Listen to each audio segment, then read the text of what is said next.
ಎಲ್ಲರಿಗೂ ನಮಸ್ತೆ. Welcome back to my YouTube channel golden spoon ಚಾನಲ್ಗೆ ಎಲ್ಲರಿಗೂ ಸ್ವಾಗತ. ಇವತ್ತು ನಾನು ರಾತ್ರಿ ಉಳಿದಿರೋ ಅನ್ನದಿಂದ ಮಲೆನಾಡು ಅಕ್ಕಿ ಕಡುಬು ಮಾಡೋದು ಹೆಂಗೆ ಅಂತ ತೋರಿಸ್ಕೊಡ್ತೀನಿ. ರಾತ್ರಿ ಉಳಿದಿರೋ ಅನ್ನನ ನೀರು ಹಾಕಿಬಿಟ್ಟು ಚೆನ್ನಾಗಿ ಕುದಿಯೋಕ್ಕಿಡಬೇಕು. ಆಯಿತಾ? ನೀರು ಕುದೀತಾ ಇರುವಾಗ, ಇವಾಗ ಕುದೀತಾ ಇದೆ ನೋಡಿ, ಅನ್ನ ಬಿಸಿ ಮಾಡೋಕ್ಕಿಟ್ಟಿದ್ದೀನಿ. ಆವಾಗ ಸ್ವಲ್ಪ ಉಪ್ಪು ಹಾಕಬೇಕು. ಇಷ್ಟಾದರೆ ಸಾಕಾಗುತ್ತೆ.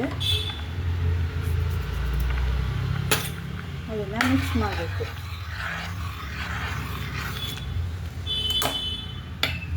ಉಳಿದಿರೋ ಅನ್ನದಿಂದ ಕಡುಬು ಮಾಡೋದು ಹೆಂಗೆ ಅಂತ ಹೇಳ್ತಾ ಇದ್ದೀನಲ್ವಾ, ಅದು ಸಾಂಬಾರಿಗೆ ತುಂಬ ಚೆನ್ನಾಗಿರುತ್ತೆ. ಚಿಕನ್ನು, ಮಟನ್ನು, ವೆಜ್ಜು, ತರಕಾರಿ ಸಾಂಬಾರು ಎಲ್ಲದಕ್ಕೂ ಚೆನ್ನಾಗಿರುತ್ತೆ. ಅನ್ನ ಚೆನ್ನಾಗಿ ಕುದೀತಾ ಇದೆ. ಇದಕ್ಕೆ ಅಕ್ಕಿ ಹಿಟ್ಟು ಮಿಕ್ಸ್ ಮಾಡಿ ಮುದ್ದೆ ಥರ ತಿರುಗ್ಕೋಬೇಕು. ನೋಡಿ, ಅಕ್ಕಿ ಹಿಟ್ಟು ಎತ್ತಿಟ್ಕೊಂಡಿದ್ದೀನಿ. ಇದನ್ನು ಸ್ವಲ್ಪ ಸ್ವಲ್ಪ ಅಕ್ಕಿ ಎಷ್ಟು ಬೇಕೋ ಅಷ್ಟು ಅನ್ನಕ್ಕೆ ಹಾಕಿಬಿಟ್ಟು ಚೆನ್ನಾಗಿ ಬೇಯಿಸ್ಕೋಬೇಕು. ಮುದ್ದೆ ನೀವೆಲ್ಲ ಹೇಗೆ ಮುದ್ದೆ ತಿರುಗಿಸ್ಕೊತೀರ ನೋಡಿ, ರಾಗಿ ಮುದ್ದೆನ, ಅದೇ ರೀತಿ ಚೆನ್ನಾಗಿ ಹಿಟ್ಟನ್ನು ಹಾಕಿಬಿಟ್ಟು ಬೇಯಿಸ್ಕೋಬೇಕು. ಇದನ್ನು ಚೆನ್ನಾಗಿ ಮಿಕ್ಸ್ ಮಾಡ್ಕೋಬೇಕು.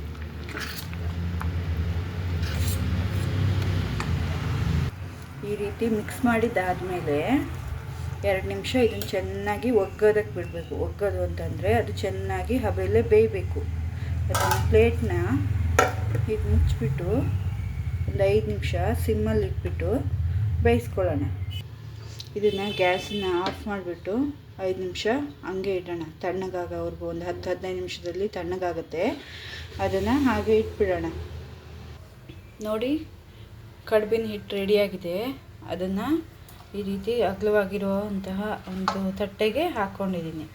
ಇದನ್ನು ಈ ರೀತಿ ಚೆನ್ನಾಗಿ ಮಿಕ್ಸ್ ಮಾಡಿಕೊಂಡು ಮಿಲ್ಕೋಬೇಕು.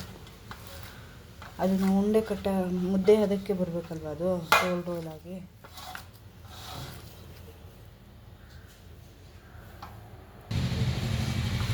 ಈ ರೀತಿ ಚೆನ್ನಾಗಿ ಸ್ವಲ್ಪ ನೀರು ಹಾಕಿಬಿಟ್ಟು ಮಿಲ್ಕೋಬೇಕು. ಇವಾಗ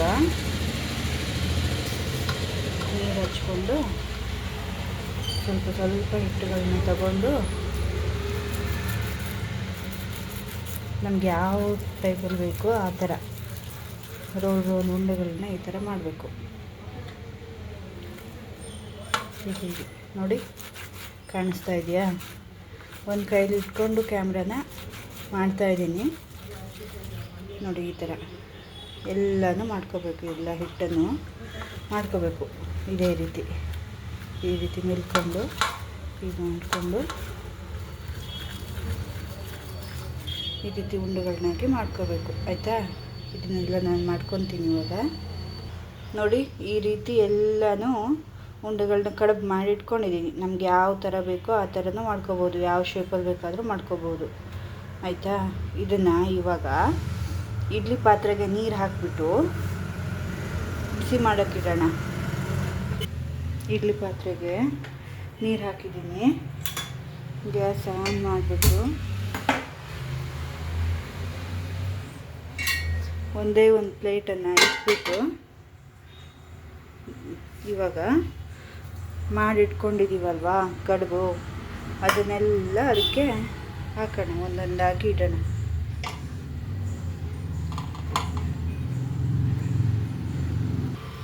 ಈ ರೀತಿ ಎಲ್ಲನೂ ಹಾಕಿದ್ದೀನಿ. ಆಯಿತಾ? ಕಡುಬನ್ನು ಇದನ್ನು ಹಾಕಿಬಿಟ್ಟು ಬಾಯಿ ಮುಚ್ಚಬೇಕು. ಈ ರೀತಿ ಮುಚ್ಚಿಬಿಟ್ಟು 10-15 ನಿಮಿಷ ಬೇಯಿಸಬೇಕು. ಕಡುಬು ರೆಡಿ ಆಗುತ್ತೆ. ಇವಾಗ ಕಡುಬು ಬೆಂದಿದೆಯಾ ಅಂತ ಚೆಕ್ ಮಾಡೋಣ. ನೋಡಿ, 15 ನಿಮಿಷ ಆದಮೇಲೆ ಈ ರೀತಿಯಾಗಿದೆ ನೋಡಿ. ಚೆಕ್ ಮಾಡೋದು ಹೆಂಗಂದರೆ, ಮುಟ್ಟಿದರೆ ಹತ್ತಲ್ಲ, ಚೆನ್ನಾಗಿ ಬೆಂದಿದೆ ಅಂತ ಅರ್ಥ. ಇವಾಗ ಇದನ್ನು ಸರ್ವ್ ಮಾಡೋಣ. ತುಂಬ ಬಿಸಿ ಇರುತ್ತೆ. ಇದನ್ನು ಕೈಯಲ್ಲಿ ತೆಗಿಬೇಡಿ. ಈ ರೀತಿ ಇದ್ದರೆ ಹಿಂಗೆ ಇಟ್ಕೊಂಡು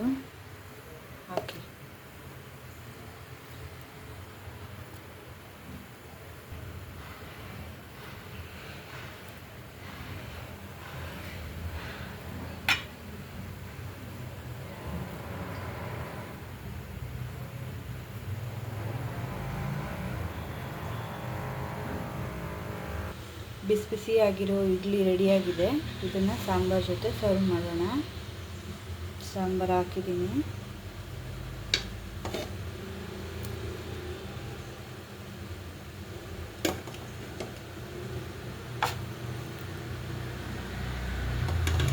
ರಾತ್ರಿ ಅನ್ನ ಅಂತಂದರೆ ಯಾರೂ ತಿನ್ನಲ್ಲ. ಈ ರೀತಿ ಕಡುಬು ಮಾಡಿಕೊಟ್ರೆ ಸಾಂಬಾರು ಜೊತೆ ಚಟ್ನಿ ಜೊತೆ ಎಲ್ಲ ತುಂಬ ಚೆನ್ನಾಗಿರುತ್ತೆ ನೋಡಿ.